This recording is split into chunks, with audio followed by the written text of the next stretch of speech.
Hello friends, देव studies से मैं पूनम कुमारी आपका बहुत बहुत स्वागत करती हूँ। दोस्तों, हम लोग बीपीएससी का सेट बना रहे हैं और बीपीएससी के अलग अलग सालों के प्रश्नों को जो है हम लोग बनाने का प्रयास कर रहे हैं।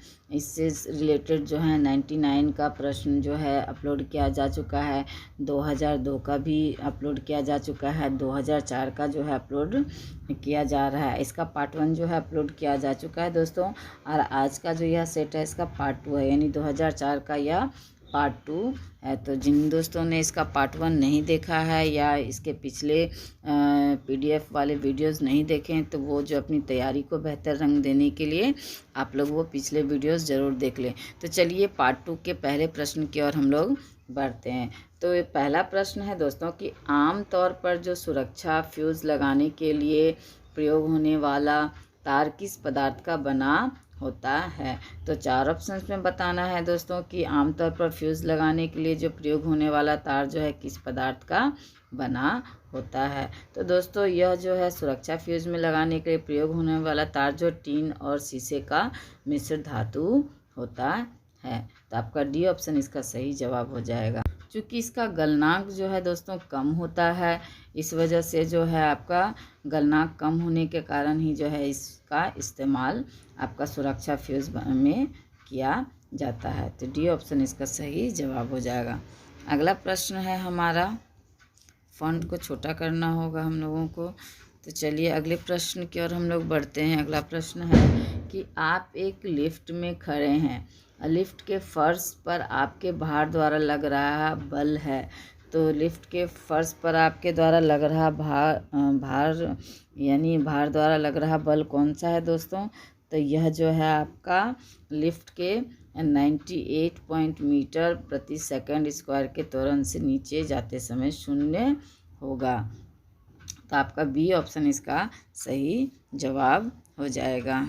दोस्तों, जब लिफ्ट से हम लोग ऊपर की ओर जाते हैं तो व्यक्ति का भार जो है दोस्तों वह बढ़ा हुआ लगता है। वहीं जब हम लोग नीचे आते हैं तो वह भार जो है व्यक्ति का वह जो है कम महसूस होता है। और अगर यदि दुर्घटनावश लिफ्ट का तार टूट जाए तो वह एक मुक्त पिंड की भांति जो है गुरुत्वीय त्वरण से नीचे गिरती है। तो इस दिशा में जो है व्यक्ति को अपना भार जो है शून्य प्रतीत होता है।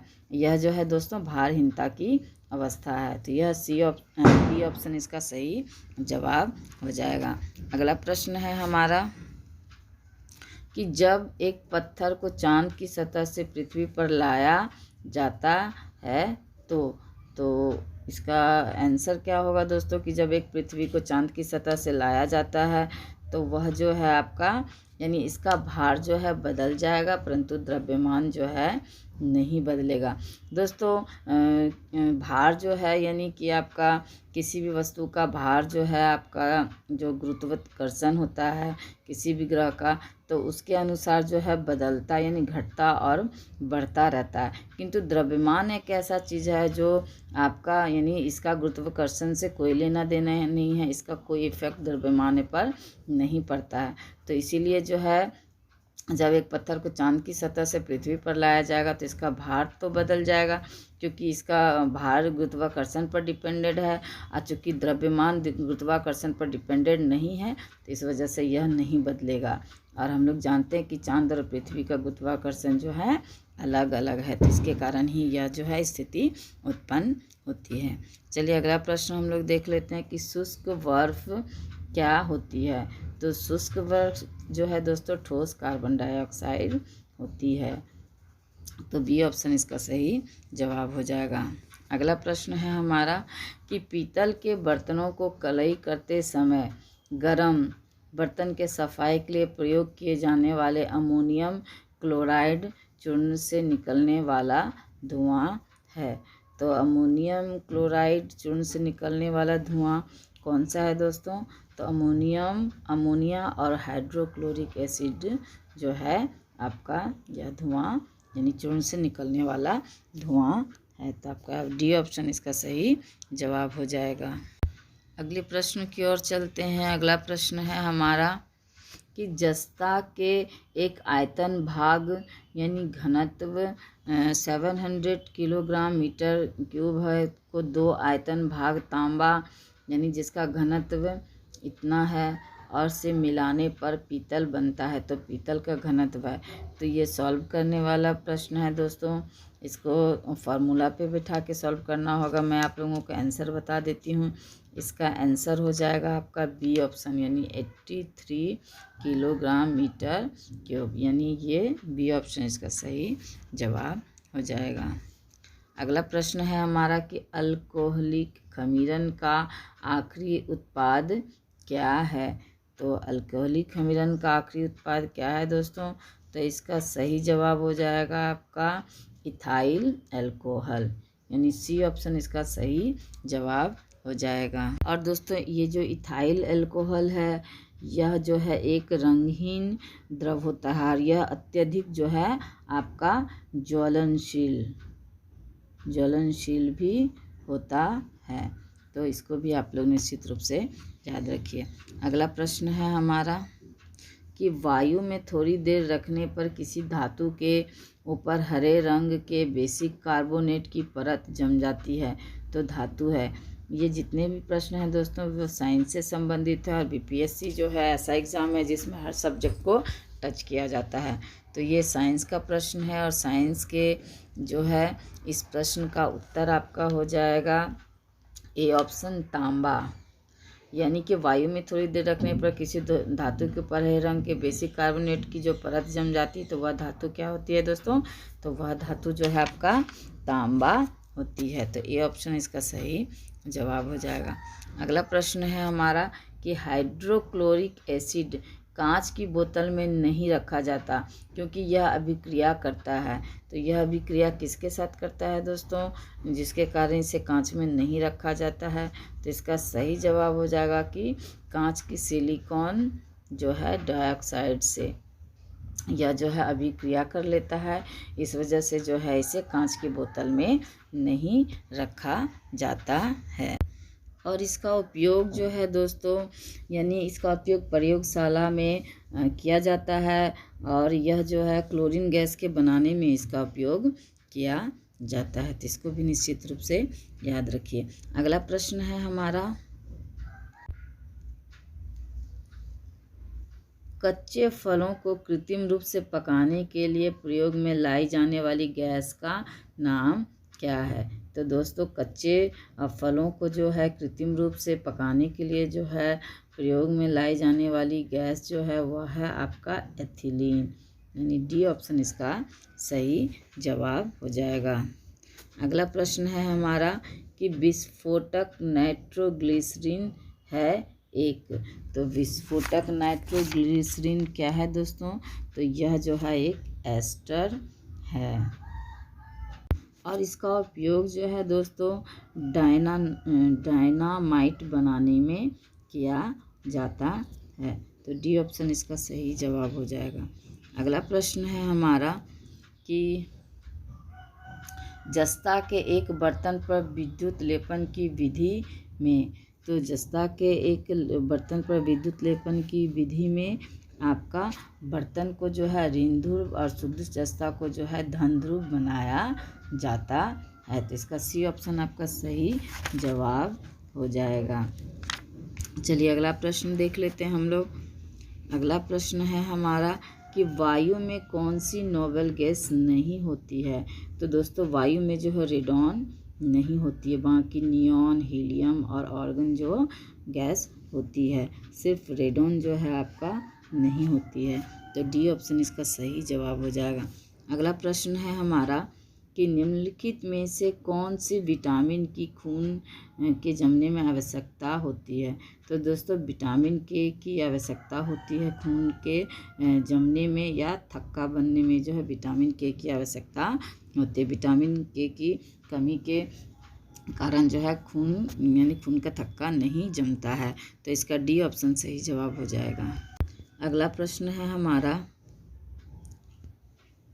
कि निम्नलिखित में से कौन सा हार्मोन है। तो दोस्तों इंसुलिन जो है एक हार्मोन है, तो इसका सी ऑप्शन आपका सही जवाब हो जाएगा। यानी कि इंसुलिन जो है क्या है दोस्तों, तो एक हार्मोन है, तो सी इसका सही जवाब हुआ। अगला प्रश्न है हमारा कि विकास का कारण है। तो विकास का कारण क्या है दोस्तों? तो विकास का कारण है पीढ़ी से पीढ़ी अनुकूलन, यानी पीढ़ी से पीढ़ी अनुकूलन को जो है विकास का कारण होता है। और हम लोग जानते हैं दोस्तों कि जैव विकास का जो है प्रतिपादन जो है किसने किया दोस्तों? तो चार्ल्स डार्विन के द्वारा जो है जैव विकास का जो है प्रतिपादन किया गया। तो इसको भी निश्चित रूप से याद रखिए। अगला प्रश्न है हमारा कि क्लोरोफिल में कौन सा धातु आयन पाया जाता है? तो क्लोरोफिल में कौन सा धातु आयन पाया जाता है दोस्तों? तो क्लोरोफिल में जो है आपका मैग्नीशियम पाया जाता है। तो बी ऑप्शन इसका सही जवाब हो जाएगा। चलिए अगला प्रश्न देख लेते हैं हम लोग। अगला प्रश्न है हमारा कि निम्नलिखित में से कौन सा मनुष्य में अवशेषी अंग नहीं है?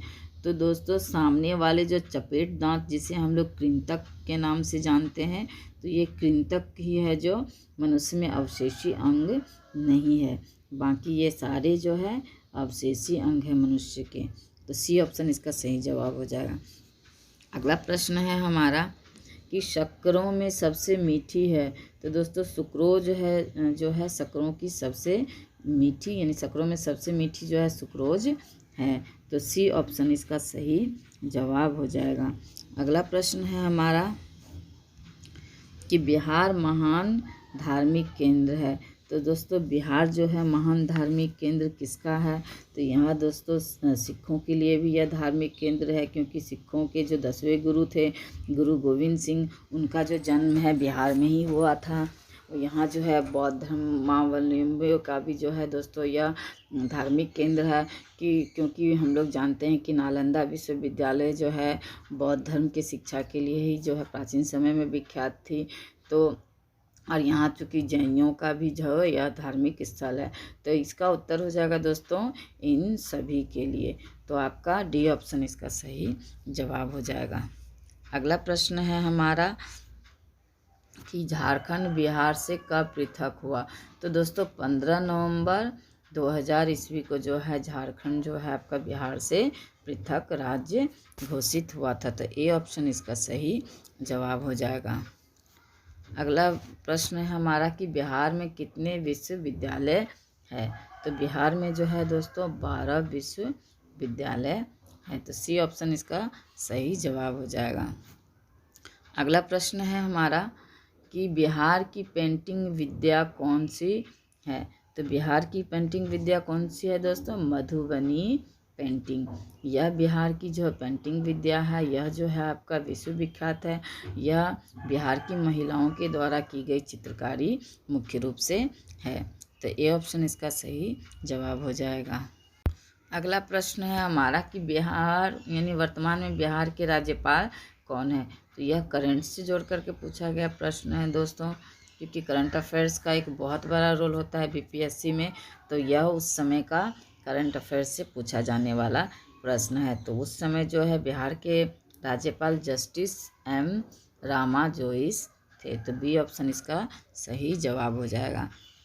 अगला प्रश्न है हमारा कि वर्ष 2001 की जनगणना के अनुसार बिहार की जनसंख्या क्या है? तो दोस्तों हमारे यहाँ अंतिम जो जनगणना है 2001 में हुई थी, और अब जो है आपका 2021 में जनगणना होनी, यानी प्रत्येक 10 साल के बाद जो जनगणना होती। तो चूँकि 2001 में हुई थी तो अब 2021 में होगी अगली जनगणना। तो यहाँ 2001 की जनगणना के अनुसार बिहार की जनसंख्या पूछा जा रहा है दोस्तों। तो इसका हो जाएगा जवाब 83 मिलियन, यानी कि उस समय जो है बिहार की जनसंख्या 83 मिलियन थी। अगला प्रश्न है हमारा कि बिहार विधानसभा में वर्तमान में कितने सदस्य है? तो बिहार विधानसभा में जो है दोस्तों वर्तमान में 243 सदस्य है। तो बी ऑप्शन इसका सही जवाब हो जाएगा। और अगर विधान परिषद की हम लोग बात करें तो विधान परिषद में जो है 75 सदस्य है। सदस्यों की संख्या क्या है दोस्तों? 75 है। और यहाँ लोकसभा के लिए 40 सदस्य और राज्यसभा के लिए जो है 16 सदस्य निर्वाचित होते हैं। तो इसको भी जो है निश्चित रूप से याद रखिए। अगला प्रश्न है हमारा कि बिहार में महात्मा गांधी के पूर्व सापेक्ष राष्ट्रीय सक्रियता की अनुपस्थिति इसके अभाव में देखी जा सकती है। तो इसका इसका आंसर हो जाएगा दोस्तों 77 का उत्तर हो जाएगा आपका एकीकृत समुदाय। बिहार में महात्मा गांधी के पूर्व सापेक्ष राष्ट्रीय सक्रियता की अनुपस्थिति जो है एकीकृत समुदाय के अभाव में देखी जा सकती है। तो ये ऑप्शन इसका सही जवाब हो जाएगा। अगला प्रश्न है हमारा कि स्वतंत्रता पूर्व बिहार में निम्नलिखित में से एक वर्चस्वशाली जाति नहीं है। कौन सी ऐसी जाति है जो स्वतंत्रता के पूर्व जो है बिहार में वर्चस्व वाली जाति नहीं थी। तो इसका सही जवाब हो जाएगा दोस्तों कुर्मी। कुर्मी जो है आपका वर्चस्व वाली जाति नहीं थी स्वतंत्रता के पूर्व। बाकी भूमिहार, कायस्थ और राजपूत जो है ये वर्चस्व वाली जाति थी। तो सिर्फ कुर्मी ही ऐसी जाति है जो वर्चस्व वाली जाति नहीं थी। चलिए अगला प्रश्न देख लेते हैं हम लोग कि स्वतंत्रता पूर्व बिहार में बड़े जमींदारों की राजनीतिक शक्ति बचाने का माध्यम था। तो बड़े जमींदारों का राजनीतिक जो है शक्ति बचाने का माध्यम क्या था दोस्तों? तो आर्थिक स्थिति को स्वतंत्रता के पूर्व जो है आपका बिहार में बड़े जमींदारों की राजनीतिक स्थिति बचाने का माध्यम था आर्थिक स्थिति। जो स्ट्रॉन्ग थे जमींदार यही उनकी आर्थिक स्थिति का बचाने का माध्यम था। अगला प्रश्न है हमारा कि बिहार में प्रांतीय किसान सभा का गठन किस सन में हुआ था। तो दोस्तों बीपीएससी में जो है बिहार से रिलेटेड प्रश्न भी पूछे जाते हैं। लगभग 30 मार्क्स का जो है प्रश्न है आपका बिहार से रिलेटेड होते हैं। तो ये सारे प्रश्न जो है बिहार से जोड़ करके पूछे जा रहे हैं। तो यहाँ पूछा जा रहा है कि प्रांतीय सभा जो है गठन बिहार में किस वर्ष हुआ था। तो इसका सही जवाब हो जाएगा दोस्तों आपका मार्च 1929 में जो है बिहार में प्रांतीय किसान सभा का गठन किया गया था। तो सी ऑप्शन इसका सही जवाब हो जाएगा।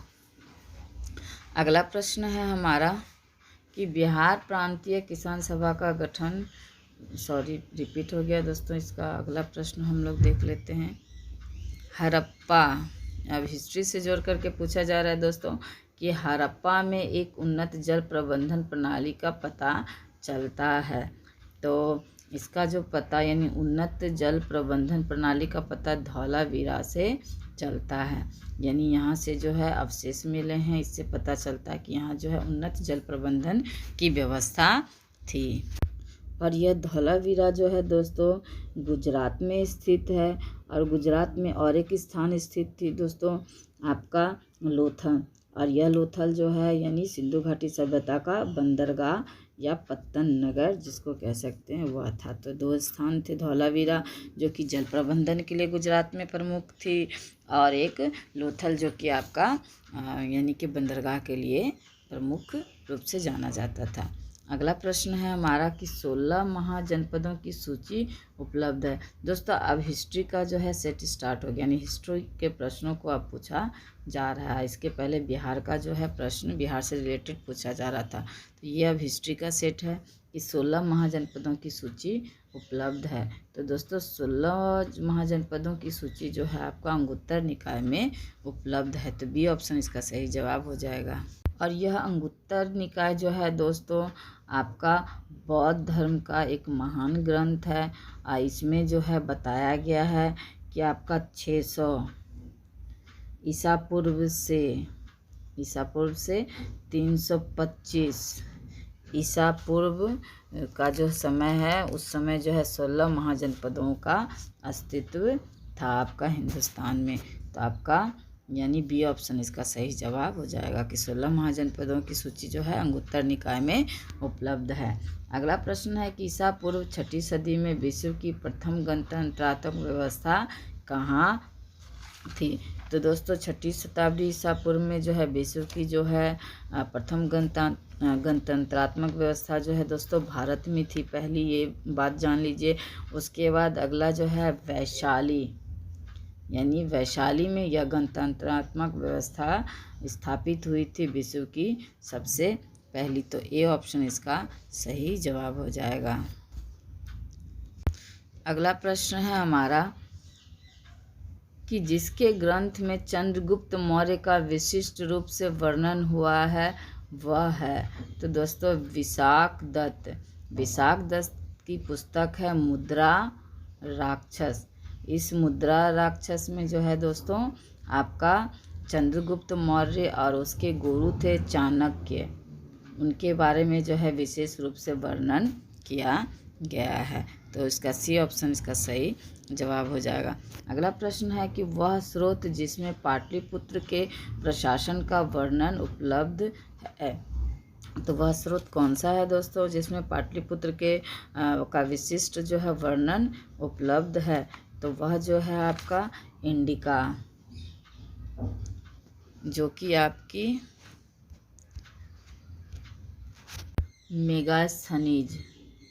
मेगास्थनीज की रचना है। तो इसमें जो है पाटलिपुत्र के विशिष्ट वर्णन दिया गया है, यानी उस काल में किस प्रकार का जो है प्रशासन यानी उपलब्ध था, किस प्रकार से प्रशासन को चलाया जाता था, इसका जो है वर्णन उपलब्ध किया गया है आपका इंडिका में। तो सी ऑप्शन इसका सही जवाब हो जाएगा। अगला प्रश्न है हमारा कि तृतीय बौद्ध संगीति कहाँ आयोजित हुई, तो तृतीय बौद्ध संगीति दोस्तों कहाँ आयोजित हुई, तो तृतीय बौद्ध संगीति जो है दोस्तों आपका पाटलिपुत्र में आयोजित हुई। और यह बौद्ध संगीति जो है दोस्तों अशोक के शासनकाल में हुई थी। और चौथी जो है बौद्ध संगीति दोस्तों वह कुंडलवन कश्मीर में हुई थी। कुल मिलाकर जो है 4 बौद्ध समितियाँ जो है स्थापित की गई। तो ये तृतीय बौद्ध संगीति के बारे में पूछा जा रहा है। यह पाटलिपुत्र जो कि बिहार की राजधानी थी, जो कि अभी पटना के नाम से जानी जाती, तो यहाँ तृतीय बौद्ध संगीति स्थापित की गई यानी आयोजित की गई, जो कि अशोक के शासनकाल में आयोजित की गई थी।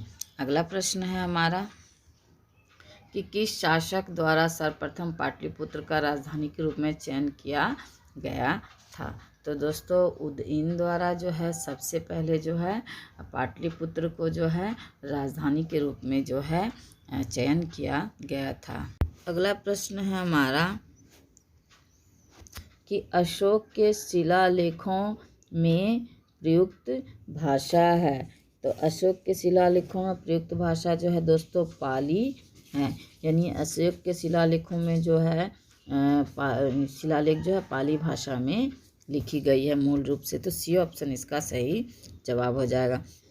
अगला प्रश्न है कि निम्नलिखित में से किस मौर्य राजा ने दक्कन की विजय की थी, तो दक्कन की विजय करने वाला जो राजा था दोस्तों वह चंद्रगुप्त मौर्य थे।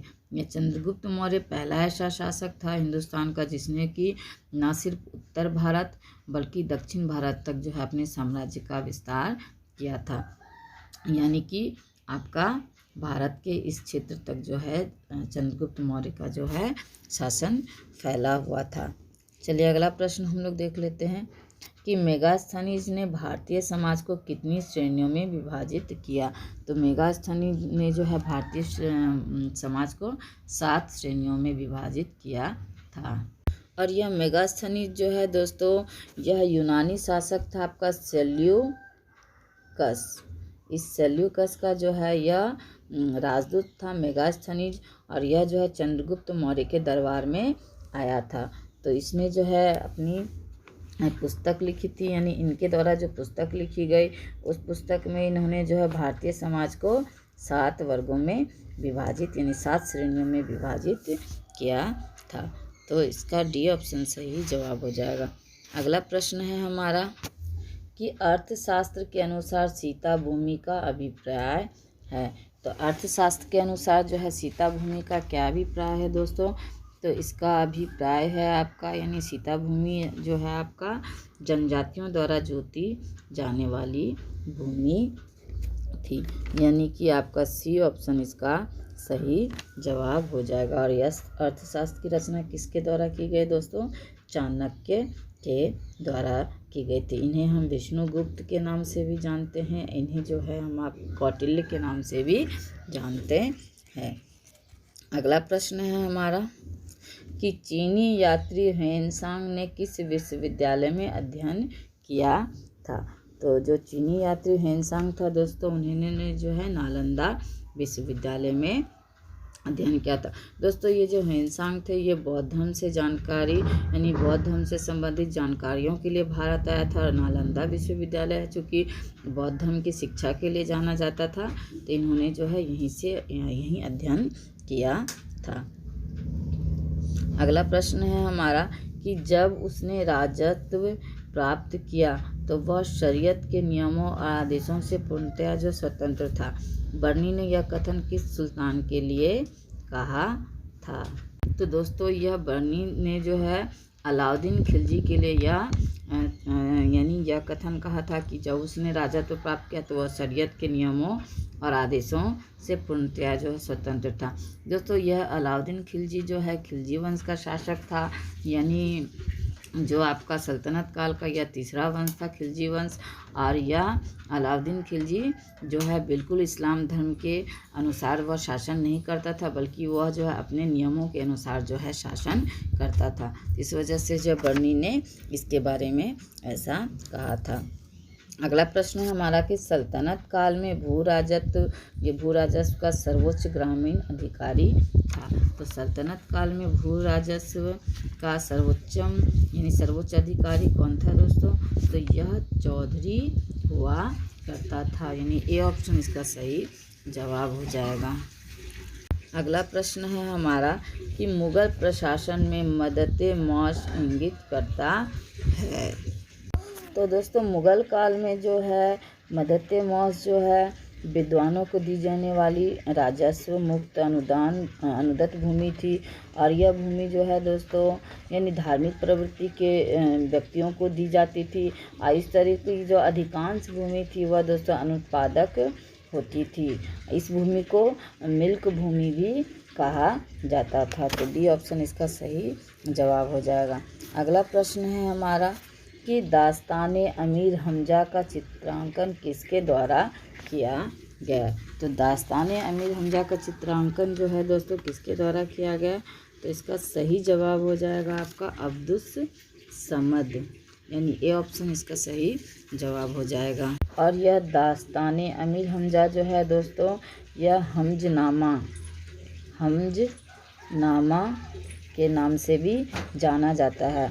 और यह मुग़ल चित्रकला की प्रथम महत्वपूर्ण कृति है, यानी मुग़ल जो चित्रकला है वह उसकी प्रथम महत्वपूर्ण कृति है दोस्तों। इसमें जो है 1200 चित्रों का जो है संग्रह पाया जाता है। तो आपका इसका ए ऑप्शन इसका सही जवाब हो जाएगा। अगला प्रश्न है हमारा कि 18वीं सदी में बंगाल में वस्त्र उद्योग के पतन के लिए उत्तरदायी कारण था। तो 18वीं शताब्दी में जो है बंगाल में वस्त्र उद्योग के पतन के लिए उत्तरदायी कारण क्या था, यह पूछा जा रहा है दोस्तों। तो इसका सही जवाब हो जाएगा ब्रिटेन को निर्यात करने वाले माल पर उच्च तट कर। तो इसके यानी ब्रिटेन को जो निर्यात किए जाते थे दोस्तों माल, उस पर जो है उच्च तट कर लगता था। इस वजह से जो है 18वीं सदी में जो है वस्त्र उद्योग का पतन हो गया। और भारत चूँकि आरंभ से यानी सिंधु घाटी सभ्यता से ही हम लोग देख रहे हैं कि यह वस्त्र उत्पादन के लिए जो है प्रमुख रूप से जाना जाता है। अगला प्रश्न है हमारा कि 1927 की बटलर कमेटी का उद्देश्य था।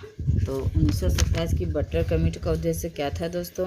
तो इसका डी ऑप्शन सही जवाब हो जाएगा दोस्तों कि भारत सरकार द्वारा देशी राज्यों के मध्य जो है संबंधों को सुधारना जो है 1927 की बटलर कमेटी का उद्देश्य था। तो इसका डी ऑप्शन सही जवाब हो जाएगा। अगला प्रश्न है हमारा कि सन 1935 के विधेयक के तहत गठित संयुक्त संसदीय समिति के अध्यक्ष कौन थे, जिसके परिणाम स्वरूप भारत सरकार कानून 1935 निर्मित हुआ? तो दोस्तों लॉर्ड लिनलिथ को जो है आपके 1935 के विधेयक के तहत जो गठित संयुक्त समिति के अध्यक्ष थे, जिनके परिणाम स्वरूप जो 1935 का जो है आपका सरकारी कानून जो है लागू या निर्मित हुआ। तो ए ऑप्शन इसका सही जवाब हो जाएगा। अगला और अंतिम प्रश्न है दोस्तों इस वीडियो का, तो देखते हैं अंतिम प्रश्न क्या है। तो 1906 ईस्वी में मिंटो से शिमला में मिले मुसलमानों के शिष्टमंडल ने प्रार्थना की। तो 1906 में मिंटो से शिमला में मिले मुसलमानों के शिष्टमंडल ने क्या प्रार्थना की दोस्तों, यह पूछा जा रहा है। तो इसका सही जवाब हो जाएगा मुसलमानों के लिए पृथक निर्वाचक वर्ग। दोस्तों हम लोग जानते हैं कि 1905 में जो है बंगाल का विभाजन किया गया था लॉर्ड कर्जन के द्वारा। तो बंगाल के विभाजन की घोषणा के बाद दोस्तों 1 अक्टूबर 1906 को जो है आगा खां के नेतृत्व में मुसलमानों का एक शिष्टमंडल जो है तत्कालीन जो वायसराय थे लॉर्ड मिंटो उनसे मिले और जो है उनसे मिल करके मुसलमानों के लिए पृथक निर्वाचक वर्ग की मांग किए। तो इसका ए ऑप्शन सही जवाब हो जाएगा। तो दोस्तों कैसे लगे प्रश्न, अगर अच्छे लगे तो इस वीडियो को लाइक कीजिए, अपने दोस्तों को शेयर कीजिए और अब तक अगर चैनल को सब्सक्राइब नहीं किए हैं तो मेरे चैनल को सब्सक्राइब भी ज़रूर कीजिए। धन्यवाद दोस्तों।